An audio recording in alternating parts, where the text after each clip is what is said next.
Dallas Cowboys Executive Vice President Stephen Jones. Good afternoon, sir. Good afternoon, guys.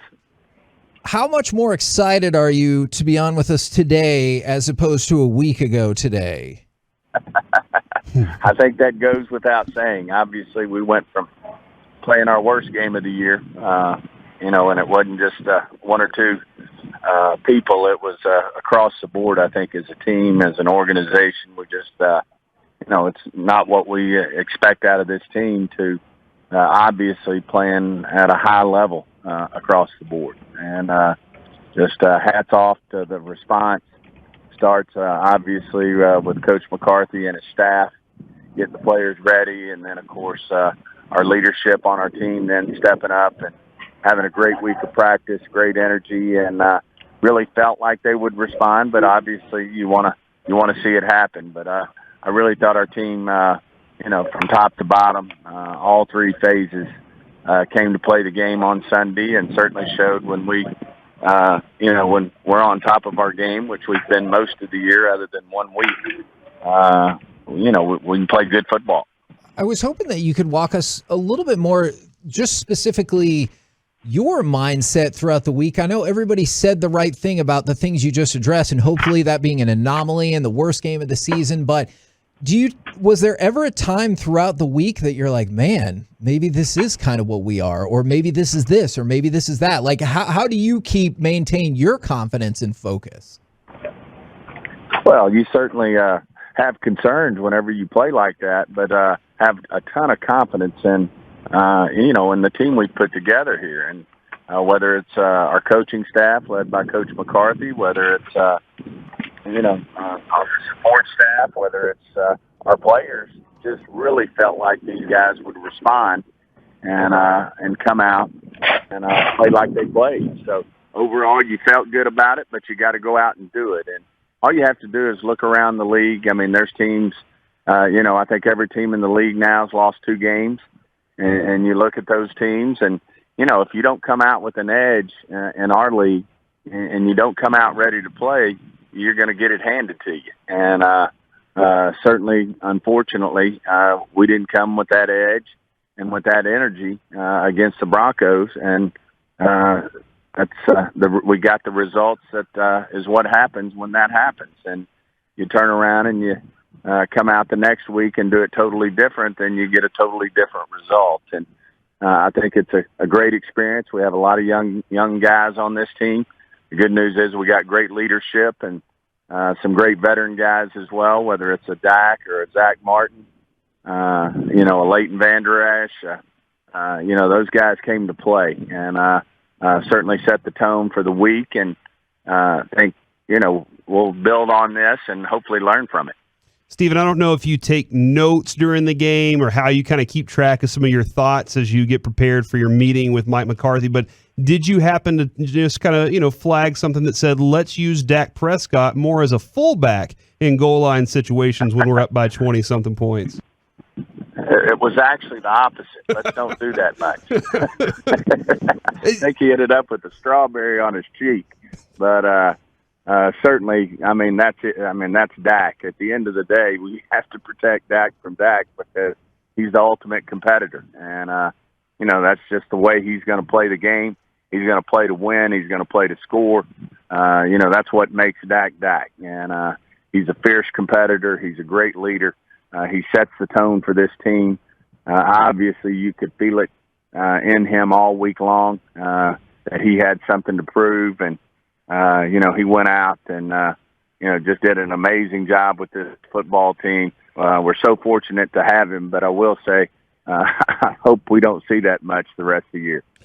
So, Stephen, you have 3 block punts this year. We were talking about it earlier on the show that over kind of the history of, let's just say, the Jason Garrett run Cowboys, there just didn't seem to be many aggressive plays to block a punt. And this year, you guys keep getting these situations where guys are running free and being able to block the punt. Can you talk about the aggressive nature that you guys are going after trying to block punts now?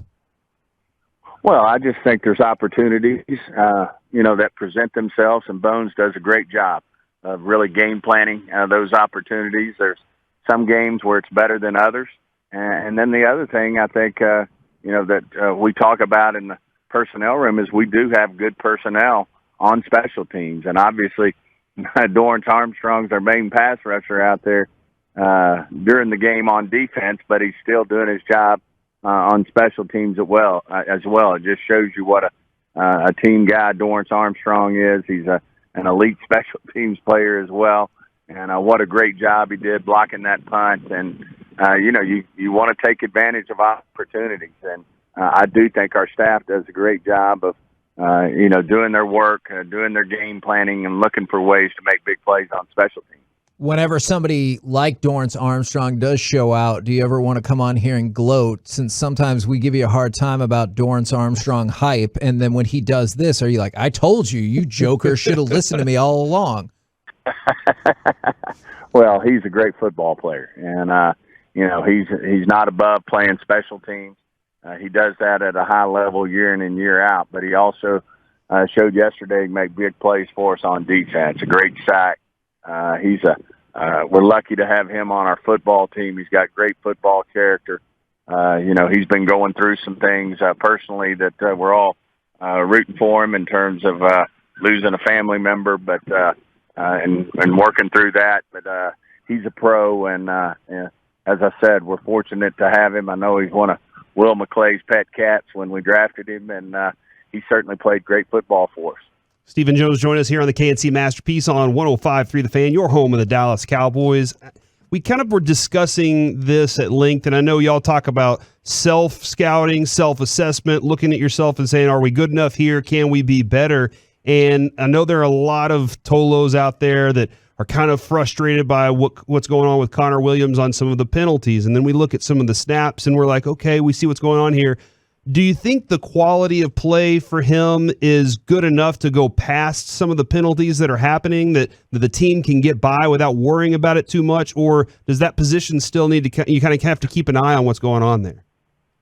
Well, we've got to clean up the penalties. I mean, we don't want to – I mean, we've got to work through that. And some of the penalties are legitimate, and as most of them are. I mean, obviously, offensive holding, a lot goes on in our league, and you can't call them all, but – certainly, he's going down that line a little bit where I'm sure people are aware that, the number of penalties offensive holding penalties he's had. And, as Coach Philbin said in the locker room, we've got to clean that aspect of our game up. And you've got to improve as the year goes if you want to be a championship caliber team. Certainly, penalties are an area where we can be better. And I know Mike's going to stress that with our team. He's going to stress it with his staff, with his offensive line staff.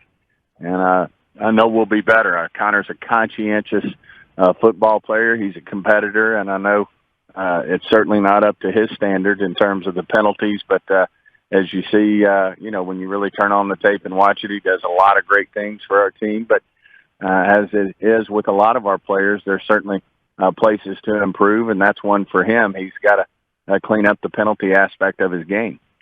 Now, I know Dan Quinn didn't want to go down memory lane last week, but he gets the game ball after. It looked like he had every intention of making sure he made a statement with this. He gets the game ball afterwards. Do you know where that game ball is going? I haven't asked him where it was going, but I know the whole team was so fired up for DQ. I mean, he's got such energy, and certainly he wasn't at all pleased with the week before, how we played. As I said, it was an across-the-board loss for our team the week before, and I know probably more importantly than even beating the Falcons was to come back and clean up, a really subpar performance in terms of what we did not only as a team, but obviously in his area on defense. But as I said, it wasn't just that. It was special teams. It was offense. We just didn't play well, but I think everybody responded in a positive way, and certainly to do it. I know, we play guys on other teams that have played for us, and they certainly seem to play well. I know we played Xavier Woods up, and he played lights out, which is doesn't surprise me because Xavier Woods not only a really good football player, he's a really good person, and his competitive juices were flowing, and you could see him making plays. So I just think that's natural. That comes with the business of the NFL. You're going to end up going against your former team at certain times, and I think most competitive people, their juices flow at a higher level when they're playing against their former team. So should we point out that like the Chiefs used to be in Texas and we need to hate them, or like how do we artificially drum that up?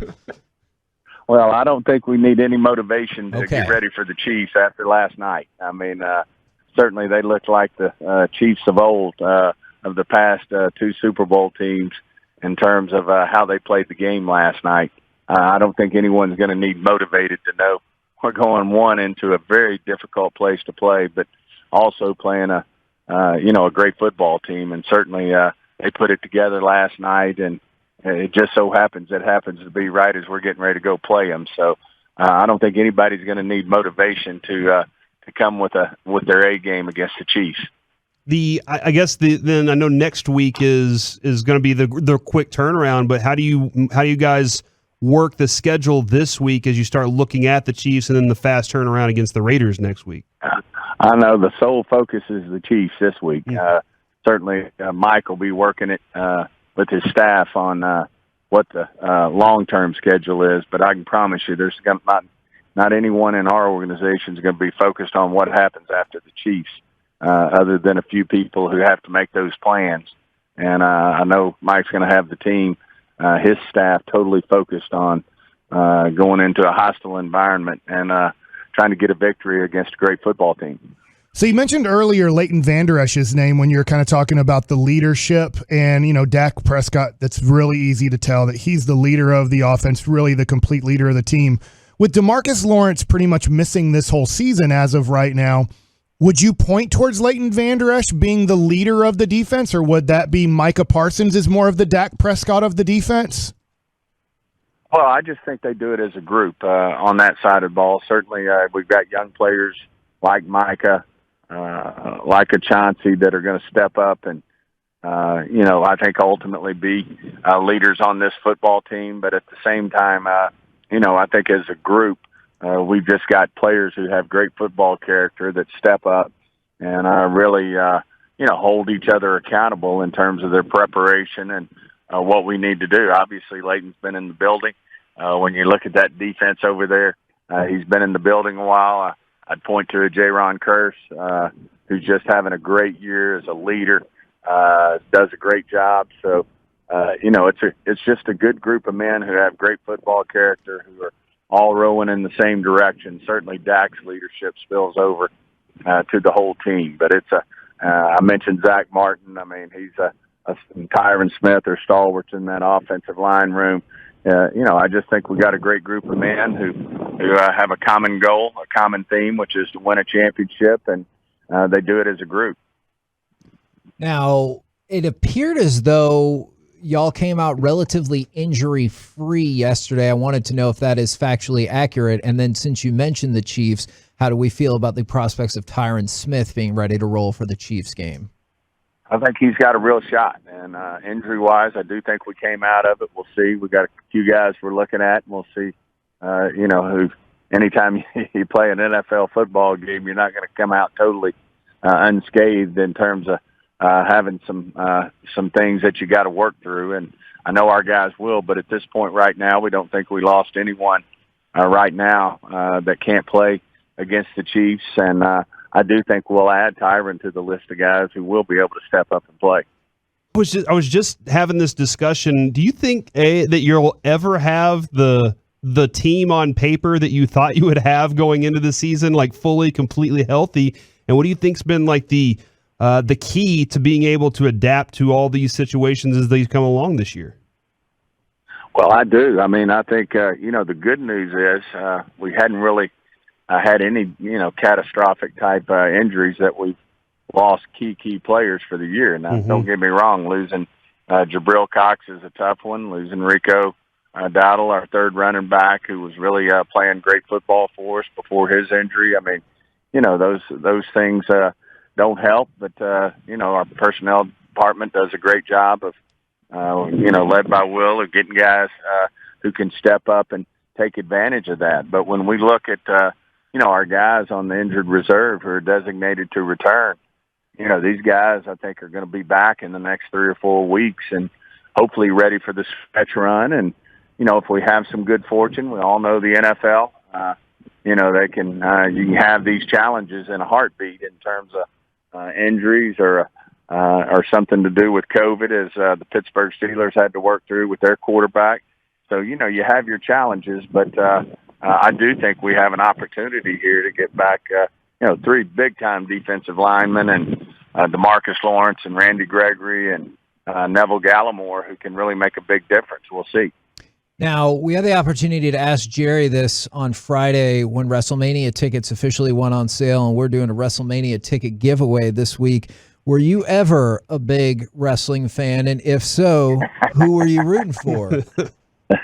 I was actually not, but I can say this. My wife's brothers who work with us in the organization were big wrestling fans, and I'm not quite sure. I'm sure Undertaker was one of them, but they like the wrestling deal. I don't think I ever caught myself just dying to get to a wrestling match. But that'll change in April back for WrestleMania again, I feel like, right? I'm sure I'll want to go out there and take a look for sure. Smart answer, sir. Thank you very much. Congratulations on a huge win and a huge weekend. We will catch up with you again next Monday. Hey, always great to be on, guys.